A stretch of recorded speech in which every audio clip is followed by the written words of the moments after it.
Good afternoon. I think you can all hear me okay.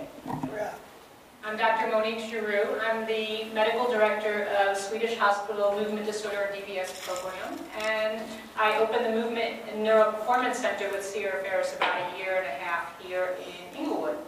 I've been working in the field of deep brain stimulation since about 1997 from a research capacity and then in a clinical capacity thereafter. I thought I would talk about medications and deep brain stimulation because sometimes that is the forgotten piece. How many of you have really had a long discussion about the role of medicines before or after DBS? A few.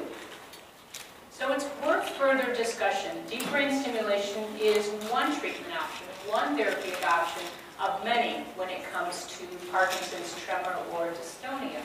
DBS, medications, rehabilitation, and of course what you do with your lifestyle to do and feel well with your Parkinson's disease. So let's talk a little bit about medicines today. The first thing that I want you to understand is that everybody is different. You know that. Everyone is different with their Parkinson's disease, their symptoms, their expectations, what they are expecting DBS to do for them, and what medications can or can't do for them. And when we talk about the role of any treatment, we have to understand it will be different for different individuals. It truly is not one size fits all. You will see this arrow, which is up on the slide there, and this arrow represents the trajectory of what could be Parkinson's disease for an individual. So on the left-hand side is someone just diagnosed from Parkinson's disease, medications, very effective, and then mid-stages where medications are not quite so effective. They're still doing their job, medications are still improving movement, but perhaps wearing off at end of dose or causing too much problems with side effects or dyskinesias. Then the Parkinson's disease can advance to more progressed stage where the medications may not work for certain symptoms. We'll talk about these various stages and what it means to you as we're discussing the role of medications. Now, as you already know, one of the primary reasons we consider deep brain stimulation for Parkinson's disease is to smooth out the fluctuations that come with medications. So medications still very effective, still improve movement, but perhaps don't last from one dose to the next, giving you those end-of-dose wearing off periods, or perhaps with increased medicine, too much problem with dyskinesias or uncontrolled involuntary movement. So in some ways you might think of deep brain stimulation in Parkinson's disease as a treatment where medications fall short. On-off fluctuations, not getting smooth control of your symptoms throughout the day, and that mid-stage of Parkinson's disease. Or maybe the medicine's causing too much problem or dyskinesia. Perhaps medicines are causing side effect.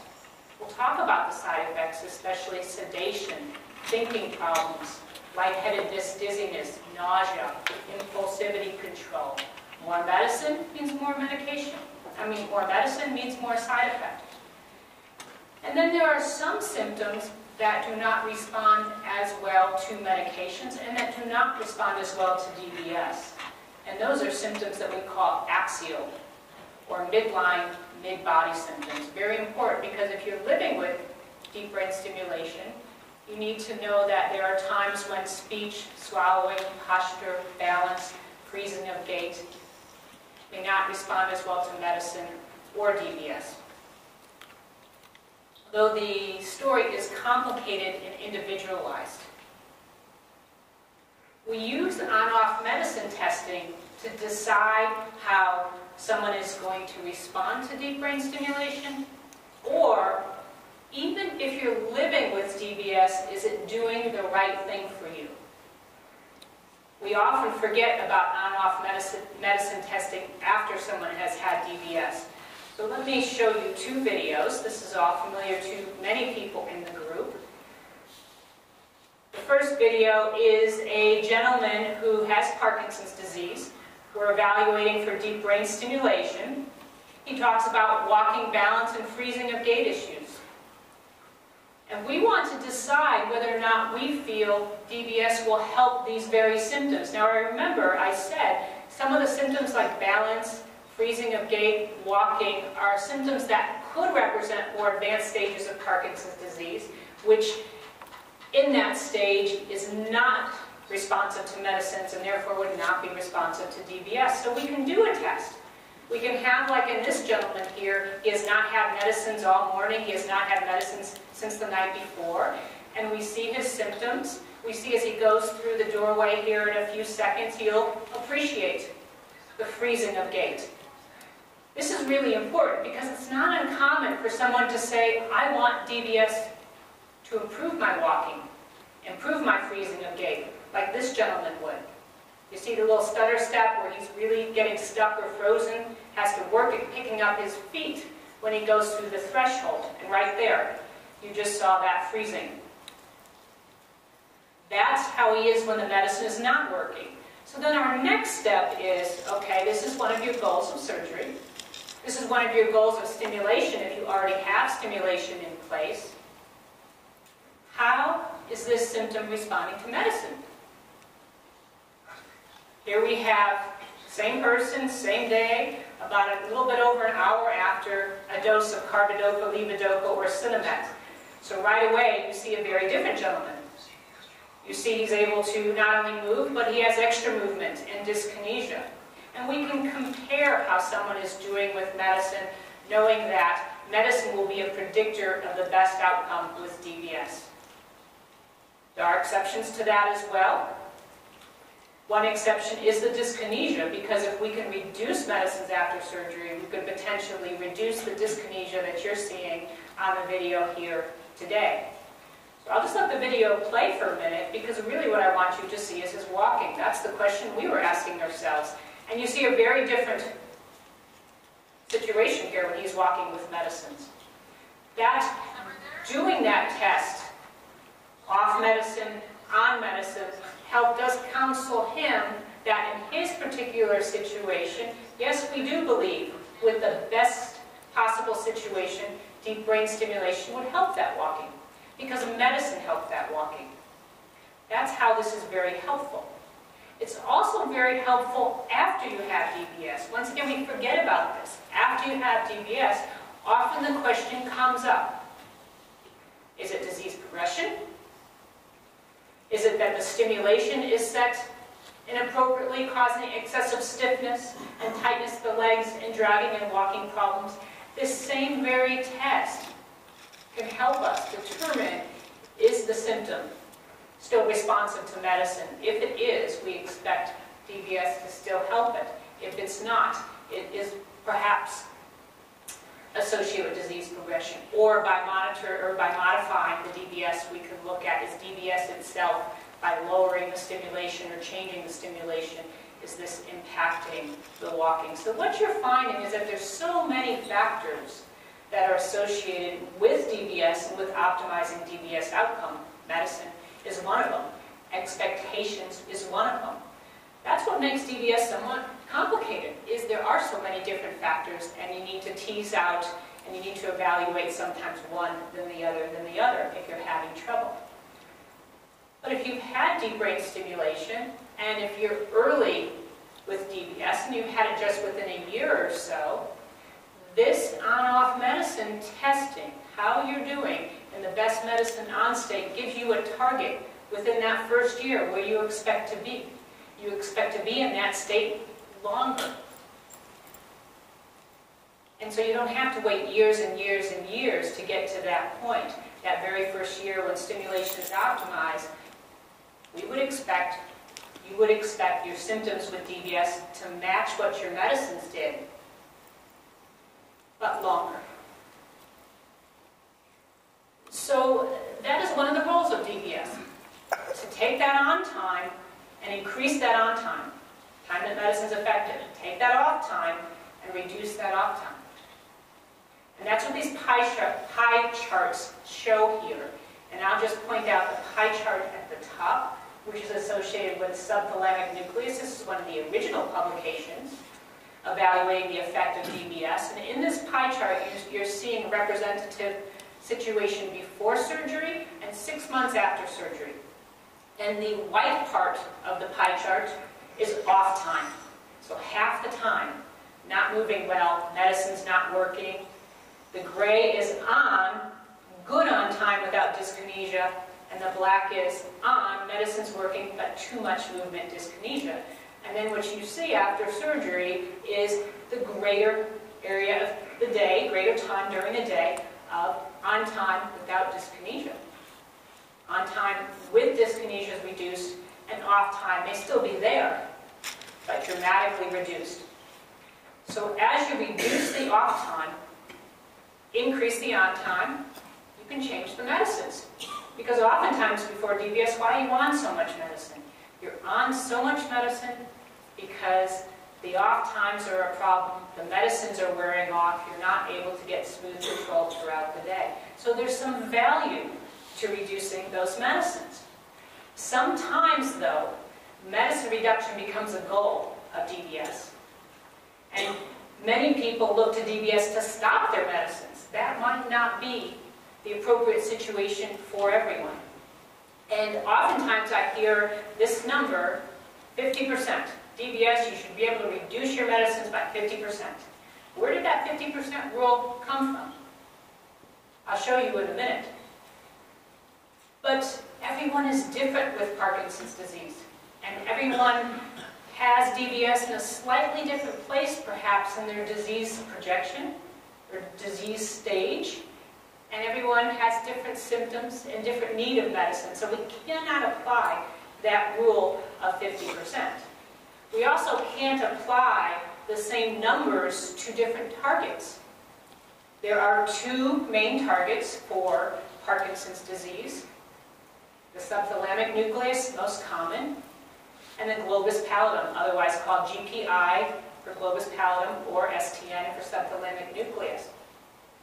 And what the study showed us is that the subthalamic nucleus allows a greater reduction of medicines than the GPI. So we have to keep that into consideration, what we know the therapy can do and how it can change our need for medicines.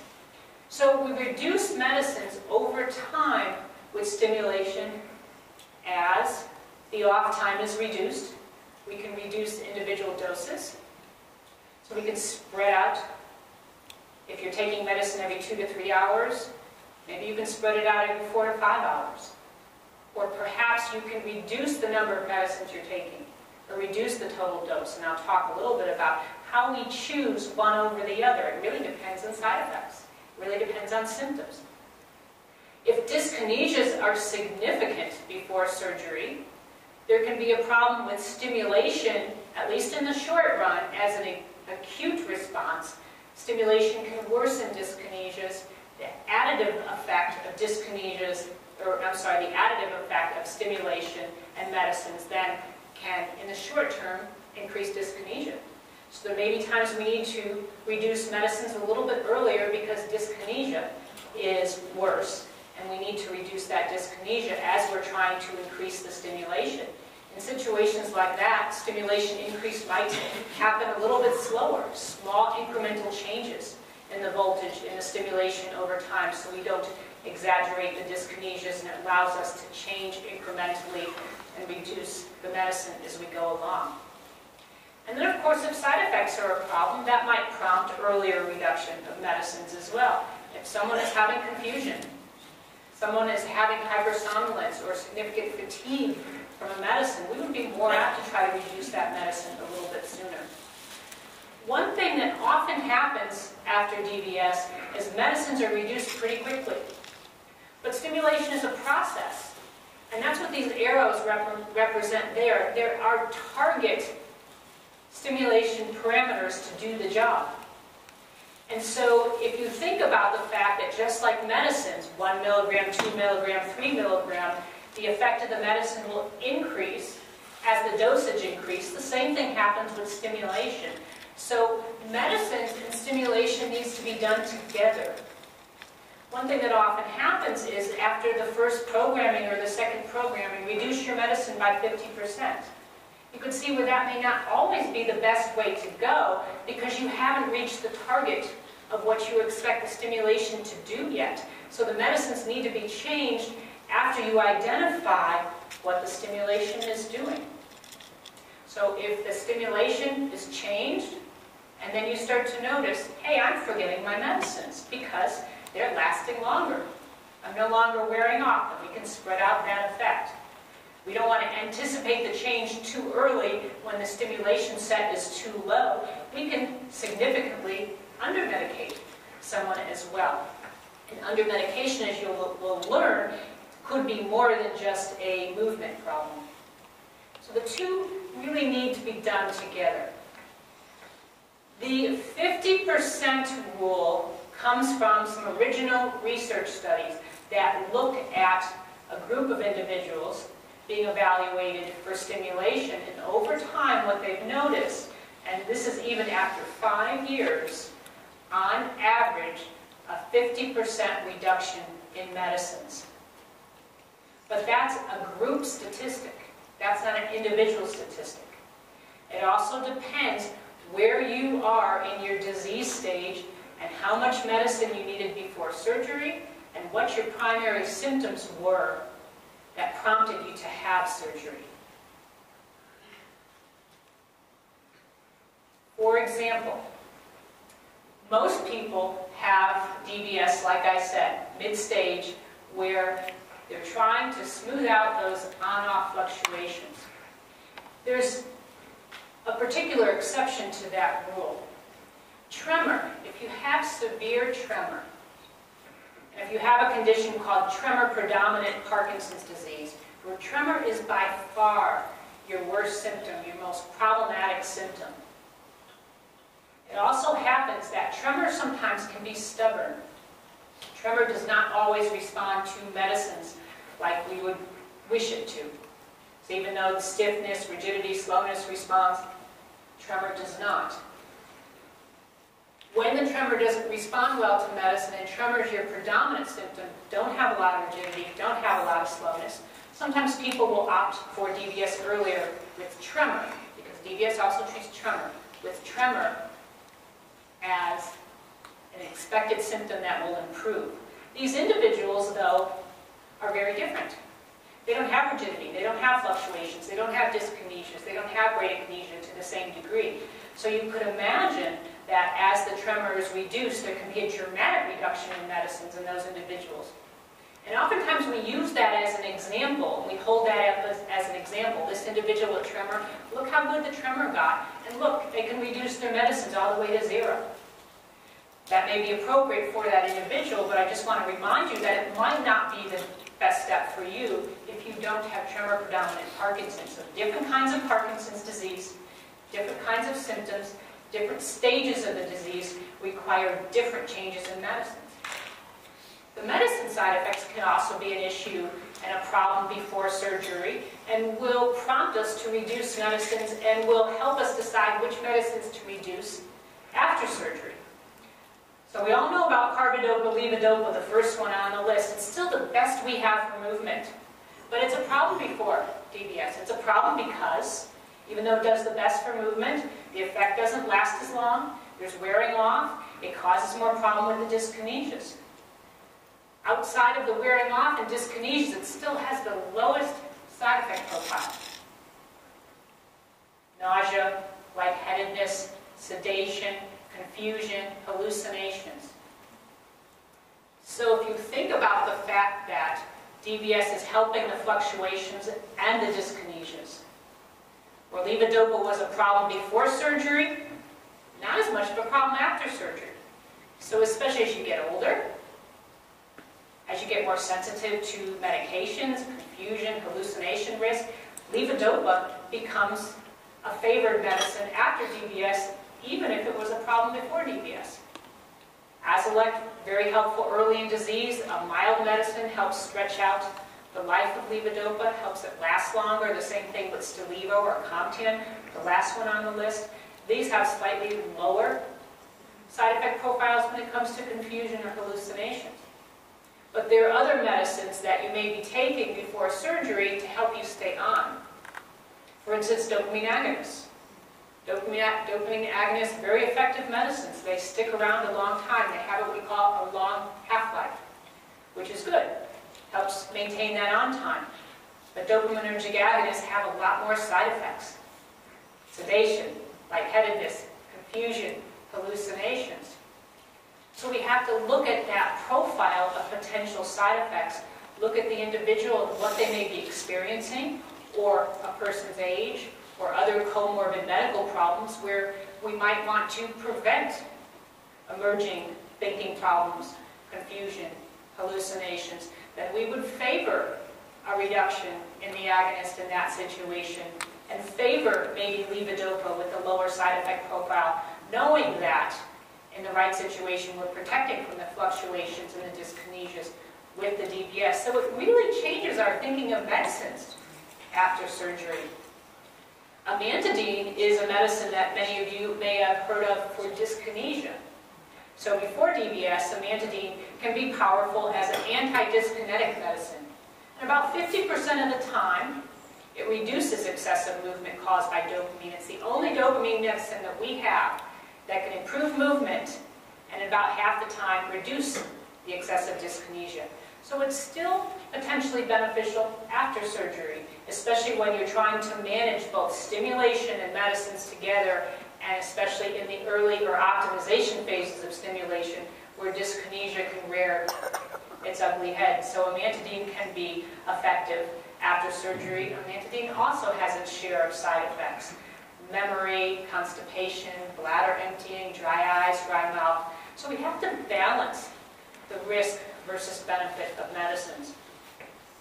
One of the things that I do notice after DBS, when we have much more flexibility with what we can do with medicines. So before DBS, you may have been on a lot of medicines because you needed them, because you needed carbidopa, levodopa, a dopaminergic agonist perhaps, or amantadine, or Stalevo, or maybe you were on all of these because you needed them to stay on. And after DBS, you didn't need them, and we have a lot more flexibility. Which medicines can we reduce? And I'm always surprised, for instance, when a person is on a medicine like a dopamine agonist, and then we reduce it. Sometimes we're able even to stop it after surgery, and they say, wow, I didn't realize how much that medicine was causing sedation, or how much that medicine was causing problems with thinking or nausea. Before surgery, you need it for movement. You don't really pay attention too much to all that it's doing. And sometimes we don't even know the side effects medicines are causing, so you take away the side effect because you've been living with it. And it just becomes the new norm. So we use what we know about the individual medicines and make decisions on which one to reduce.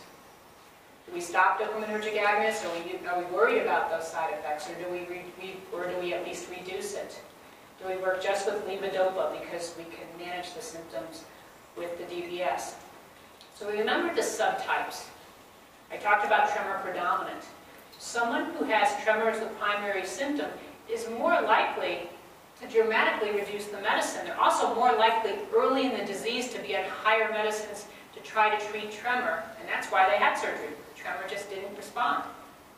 And so tremor predominant, those are the individuals that often we can see a 70% reduction, 80%, or even 100% in some situations. But then don't despair if you compare yourself to someone who's tremor predominant and say, well, I haven't been able to reduce my medicine as much as they have.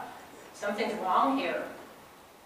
That's like comparing apples and oranges. You're a unique individual with your Parkinson's, your symptoms, and your DBS.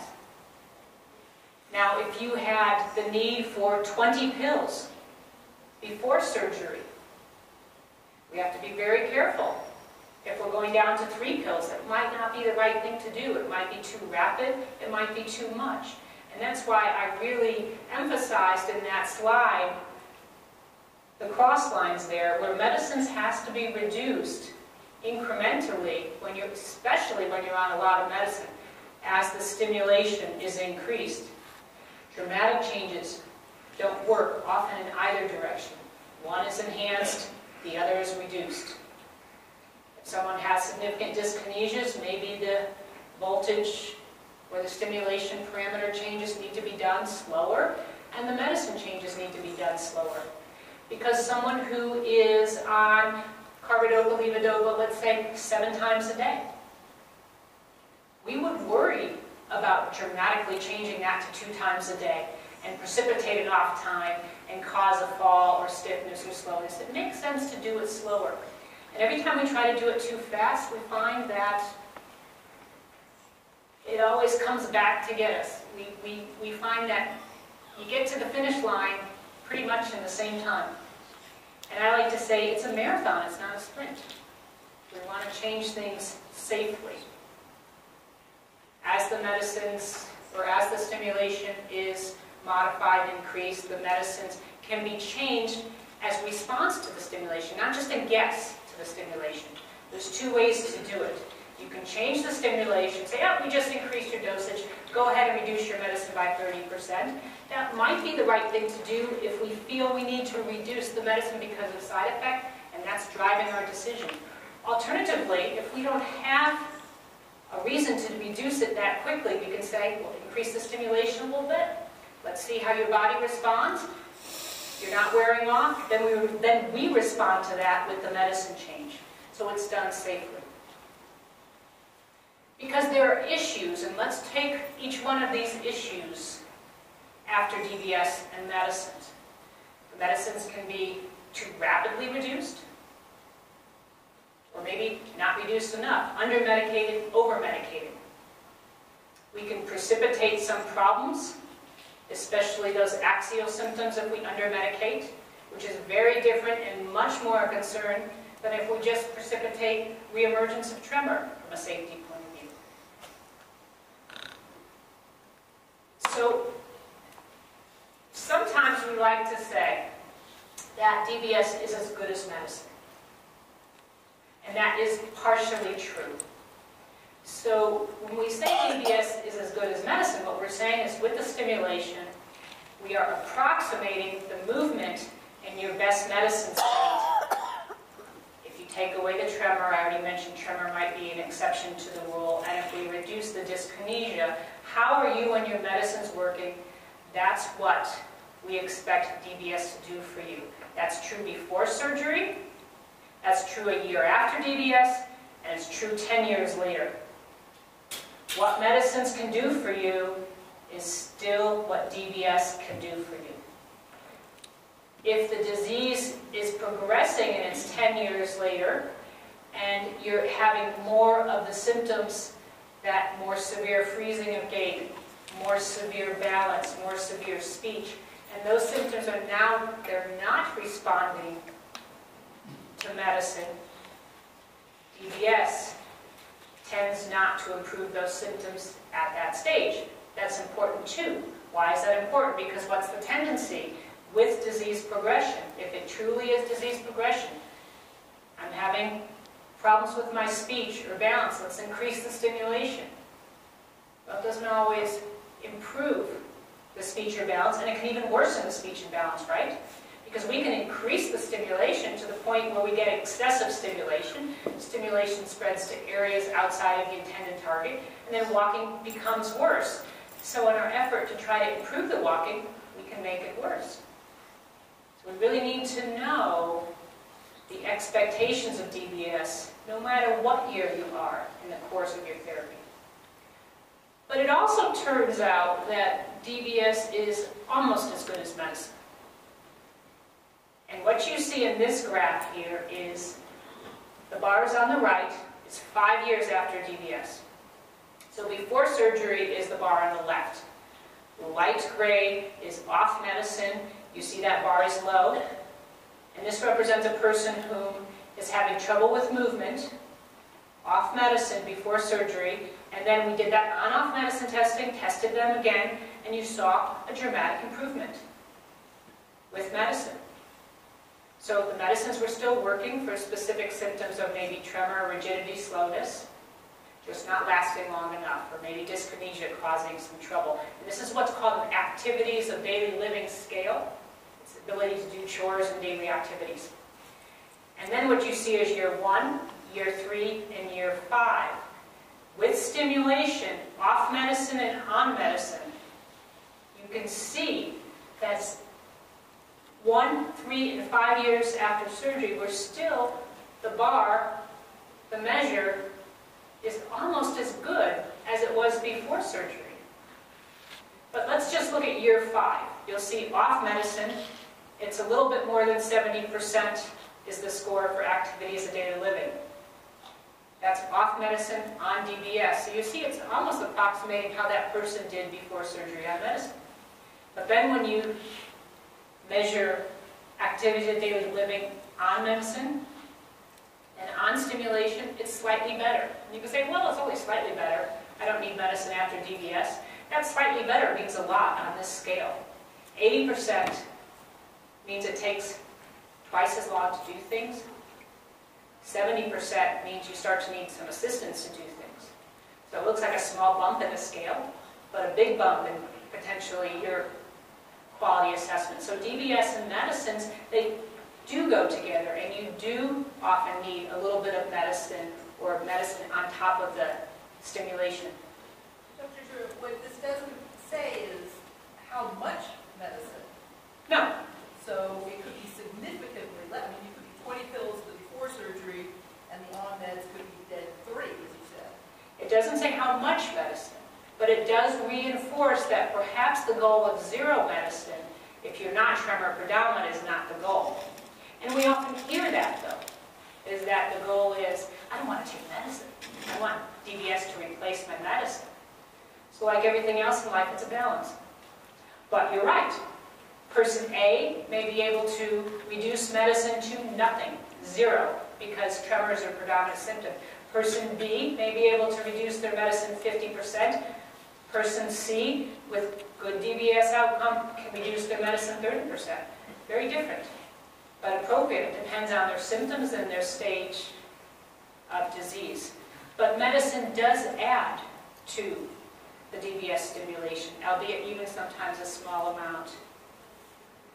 But you do need to remember, though, as I've mentioned already, there are some symptoms that will not get better over time with DBS because the symptoms are now representative of what we call non-dopaminergic responsive symptoms. And in a particular study looking at a 10-year outcome, so 10 years after DBS, in this study they found DBS was still effective in treating the symptoms DBS was designed to treat. That's remarkable to me because this is a progressive condition. In 10 years, this surgery is still treating the symptoms it's designed to treat. However, in this particular study, based on the enrollees in the study, they talked about a 5-year decay. That's really not a fair term because it depends on the population being studied and the unique individual characteristics of the person being studied. But when the axial symptoms, the middle of the body symptoms, speech, swallowing, and so on, if they're not responsive to medicines, they will not be responsive to DBS. The reason be it is DBS is, well, what is DBS? Implanting the electrical wires and stimulating the circuit, the dopaminergic circuit that impacts movement. So it's affecting that one brain circuit. In more advanced disease stages, there is degeneration in areas outside of that circuit. So you can imagine that just stimulating and affecting that one area of the brain and its projections may not be good enough to treat the problems in other areas of the brain. So important thing to remember if you're living with DBS and you're having these symptoms, is medicine still making a difference? And has there been a situation where stimulation, either turning it on or off, or reducing or increasing it, has stimulation prompted these symptoms as well? So this slide shows the basal ganglia in the little cartoon on the right, and the arrow points to, the arrow represents the lead that's implanted by the surgeon in the subthalamic nucleus in this particular case. And as we stimulate this area, we're able to normalize abnormal patterns of electrical discharge, and all of those cells of this area projects to in this motor circuit of the brain. And that's represented down at the bottom here, across the bottom, that this is a DAT scan. A DAT scan indirectly measures dopamine nerve cells in this motor circuit. So you have on the left-hand side a person without Parkinson's disease, and you see that bright comma-like area in the middle. That represents a full number of dopamine nerve cells in this motor circuit. And then you see mild Parkinson's at the next stage. What else do you see, which is really very interesting with Parkinson's? It starts on one side of the body, doesn't it? And you see that in that second picture. You see one side still is pretty good in the number of dopamine nerve cells, but you're starting to lose the tail of the comma. That's where the first dopamine nerve cells are lost, and then you see as the disease progresses, the sequential loss of dopamine nerve cells until you get to severe stages. But even in severe stages of Parkinson's disease, even at end of life, I've taken care of people in hospice, end of life, and the hospice nurses say, well, he doesn't need his Parkinson's medicine anymore, he's not moving. But if we were to take away all of the Parkinson's medicines, rigidity and muscle discomfort might become a problem. So we still use medicine, albeit maybe a lower amount, because it's still working, it's still helping the rigidity, even at that stage. Well, it turns out the brain is not this simple. The brain just doesn't look like that picture, or just like that x-ray, or just like the DAT scan below. So maybe DBS is not as good as medicine. This slide is a little hard to see, but what it represents is 3 of the more common dopamine circuits in the brain. So the one, let's see, on the left upper hand corner, that's the nigrostriatal system, the one in that bright light blue. That's the one we target with DBS. That's the one where the dopamine nerve cells are lost predominantly in Parkinson's disease. And as the dopamine nerve cells are lost, the electrical patterns change, and the motor symptoms of Parkinson's show themselves. But there's a lot more dopamine floating around in the brain. So we have, for instance, on the right-hand side, it's called the tuberoid infundibular pathway. Try to say that fast 3 times. I'll just do it once. But that's related to hormonal control and some of our circadian rhythms and automatic processes in the body that we need dopamine for, and there's some degeneration there. And then in the middle is a pathway that projects predominantly to our frontal lobes. And this pathway, the mesolimbic or mesocortical pathway, is involved with emotions and cognition.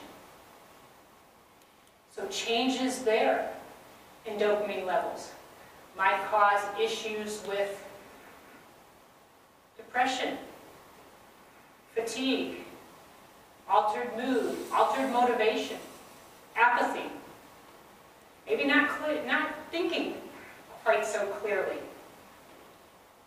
So this is where the balance of medicine is really very important, because I already mentioned too much dopamine can cause confusion and hallucinations, for instance, in part because the dopamine that you're taking as a pill, or the pill that's enhancing dopamine, is going not just to the motor system, but these other systems in the brain.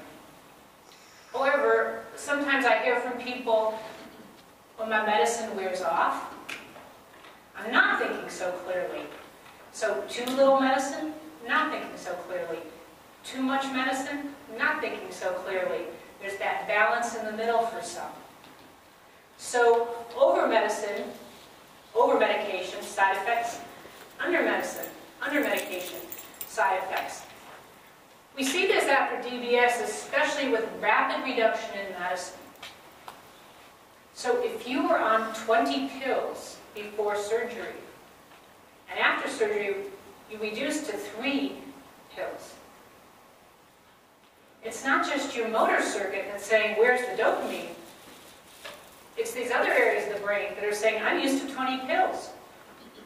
Where's the dopamine? We've had situations where we required to reduce medicine, sometimes rapidly because of side effects. I had one gentleman with early onset Parkinson's disease, and he had such severe motor fluctuations requiring very high dose of medicines. And he would have such severe dystonic spasm, muscle spasms, that he was damaging his muscles and breaking down muscle tissue. And he would just come into the clinic and be sweating and moving, and he required a lot of medicine. Very serious low blood pressure because of all the medicines. and we had to reduce the medicines a little bit more quickly because of some of these problems after surgery. He went from a revved up, almost hypomanic state to very apathetic and very depressed. And as we treated this gentleman, we were able to improve his movement symptoms with Parkinson's disease. He was an example of someone whom he did not need so much medicine for movement, but we had to give him back a little bit of extra carbidopa, levodopa for apathy and mood, blunted affect. He just didn't want to do anything. Moving great, but didn't feel great. So that's the other thing with Parkinson's disease. That's the other thing with deep brain stimulation. There are times when the DBS is working beautifully, but you're not feeling beautifully. It's more than just stimulation. It's the attitude, it's the emotions, it's the impact of medicines and the stimulation. It's very complicated. So some of the non-motor symptoms that are an issue before surgery and can be an issue related to change in medicine, I already mentioned thinking functions. Depression, anxiety, restless legs. You might have experienced as your medicines were reduced after surgery. I never had restless legs before, and all of a sudden, restless legs started to come out. It's because the medicines for the Parkinson's disease before surgery was masking restless leg symptoms. Some feel that non-motor fluctuations, so we talk about the movement symptoms fluctuating before the next dose is due. Some people feel that the non-motor fluctuations, I'm depressed before my next dose is due, I get very anxious before my next dose is due, represents this lower circuit, changes in the lower circuit, the mesolimbic and mesocortical circuit. So just manipulating the one pathway with DBS, and a person like that might leave them with significant problems in the non-motor domain. So this is all that we have to take into consideration in modifying the medicines. So, if someone's had deep brain stimulation, have you gone back in at another location and stimulated that, or not? No. So the question is, if you've had DBS, would you go back and stimulate one of those areas? So stimulating these areas has not been shown, for instance, to help these other symptoms associated with Parkinson's disease. There are other areas of the brain that are being studied for stimulation or are being stimulated for other conditions, like obsessive-compulsive disorder, for instance, which is related in part to that mesolimbic pathway. So I think you'll learn over time that there'll be more problems, more symptoms, more diseases that could potentially be treated with stimulation. But the problem is, symptoms are not quite so simple as simple change in the one circuitry. So once again, DBS might not be the appropriate treatment in that situation. So after surgery, for instance, depression is something we do worry about. And depression is not quite so simple. And this is just an example of how complicated it could get. As they looked at depression and even suicide after DBS, initial studies showed a higher than acceptable rate of suicide after DBS. Although not studied as well now, we just don't see it, I think, because we're getting better at managing patients and maybe better at identifying people who are at risk for depression before surgery. But there didn't appear to be a relationship between suicide after DBS and the target, or the stimulation, or the medicine change. And then other studies stated perhaps it was related to stimulation and medicine change. So this is just an example of it's more than just movement, it's more than just medicine when we are talking about DBS. Now there's also issues with reducing medicine too fast. Not just from a movement point of view, not just if I dramatically reduce medicine from 20 pills to 2 pills. I can cause problems where I'm freezing and not walking and falls, and then the issues and the complications that go along with that. Dopamine agonists can be difficult to reduce, and you have to reduce them slowly because there's dopaminergic agonist withdrawal. Examples of dopamine agonists are ropinirole or Equip, rotigotine or Nupro. Pexol or Maripex, sometimes we need to reduce them slowly. The withdrawal could be agitation, nervousness, palpitations, irritability, GI upset, really just feeling distressed and ill. So we have to be careful about rapid reductions there. I already mentioned the non-movement symptoms that can show themselves if we reduce medicines too rapidly or too much. And there's even a life-threatening illness called neuroleptic malignant syndrome. Not common. I've seen it a couple times. And that is with rapid reduction in medicine, stopping medicine overnight, especially in a person who's on very high doses of dopamine medicines. And they can experience fever, rigidity and tremulousness. You could already guess. It's hard to tell sometimes when someone's complaining of rigidity. Would it be this syndrome or would it be Parkinson's disease? Confusion, mental status changes. But what makes neuroleptic malignant syndrome serious is there can be cardiac problems, cardiac arrhythmias that are associated with it. So this is something we see with dramatic withdrawal and change in medicine. So with Parkinson's disease, really with anything, we recommend a slow, thoughtful, balanced reduction based on the symptoms, the disease,